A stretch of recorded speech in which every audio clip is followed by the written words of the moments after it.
This is Richard Wolff from Democracy at Work, responding to another Ask Prof. Wolff question from our Patreon community. This question comes from Sue Ness and asks me to comment on the question, are there any winners from these laws and regulations banning abortions in the United States? And she asks particularly about Texas, which is in a way leading in that sorry direction. And I want to answer briefly but bluntly this important question. Yeah, there are winners. Perhaps not in the way that drug companies win when you can't go to Canada to buy a drug much more cheaply than here.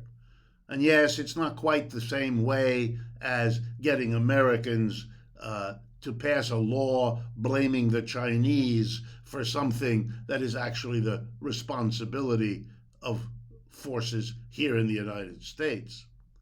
But nonetheless, there are winners. So let's go through them because it'll help you understand who is pushing for these bans. Perhaps first and foremost, this is a symbolic struggle with very real consequences and very, very painful ones. But this is a result of a kind of culture war. There are lots of people who are very, very upset about what has happened to the American working class over the last 30 to 40 years. And they're right. Wages have gone nowhere. Debts have skyrocketed. The quality of your job has deteriorated. The security of your job is virtually gone. I mean, we are living in a time when the mass of Americans are having a hard time. And they don't get anything like an honest debate over what's making this happen. If they did, they'd know perfectly well that companies left the country in huge numbers since the 1970s, moving jobs abroad because they could get away with paying lower wages. Nothing complicated about it. And they'd know that a lot of other companies that didn't move abroad brought in new technology to replace workers with machines, computers, robots, artificial intelligence.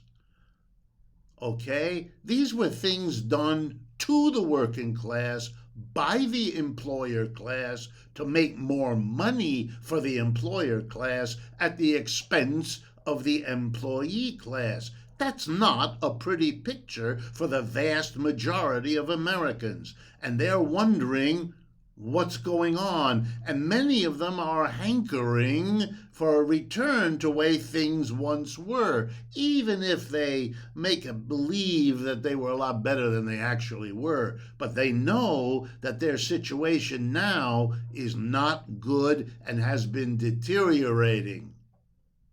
So guess what? One of the things they can focus their anger on are the changed rules of certain kind of behavior. One of them is abortions.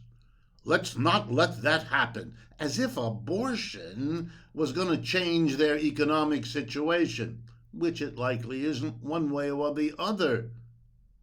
Not for those other than those directly involved, where abortion or not is a very important shaper of your life.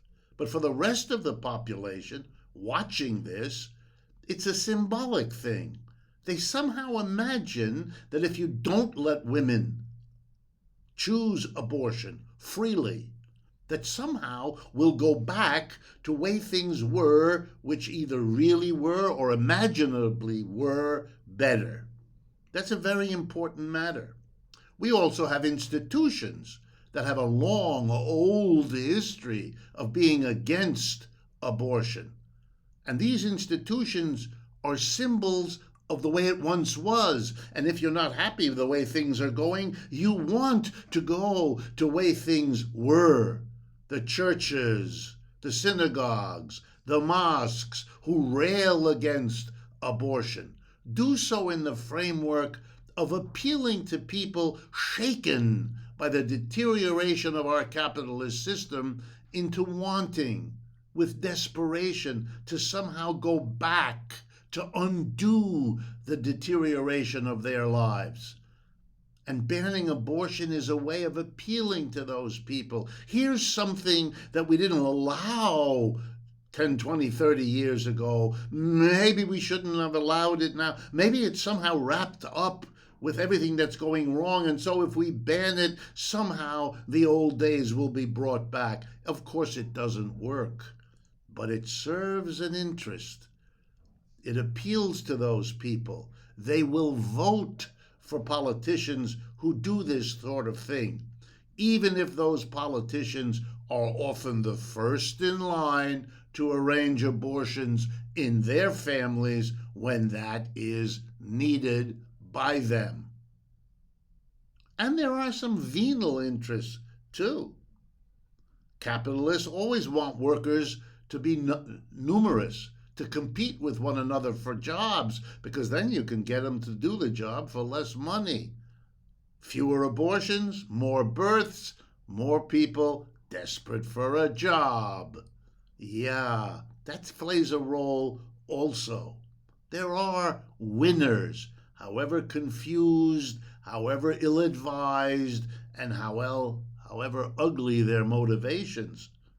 The folks who don't want immigrants, who imagine that in the United States, a country of 330 million people, the 10 million undocumented, this tiny, tiny, tiny minority of desperately poor people is what threatens their job. This is a sign of craziness to believe that. But that's then no problem to be against abortion out of some logic that says, if we don't allow abortion, we'll have more births, we'll have more people, and we won't allow immigrants to come. Is it kind of crazy? Mm-hmm. And that's a sign of how serious the deterioration of people's lives must be. Americans are good people, and they're just as smart as anybody else. If they're acting crazy, there must be something making them that way. What might that be? And my guess would be the real deterioration in their lives that they haven't yet figured out why it happens. And so they're open to rallying around campaigns like banning abortion as if that would make any difference. Obama expelled immigrants. Trump expelled even more immigrants. Biden is currently expelling even more immigrants. Has that fundamentally changed your life, this economy? Not at all. It was a distraction meant to fool people so they wouldn't look at an economic system that is fundamentally not working anymore, and that is the number one issue of what has to be changed in America today. If any of these videos, such as this one, strike you as making points and developing them that should be more of a part of our national conversation, then please consider partnering with us. Become a member of our Patreon community. Increase your contribution if you can, and only to the degree that you can. But by doing that, you will enhance our capacity to bring these kinds of analyses and informations to all these conversations that are spreading across the United States in ways I never saw before in my life, from those many years ago when I was born in Youngstown, Ohio, and couldn't have imagined the life that has been shown to me since. Join us. We welcome you.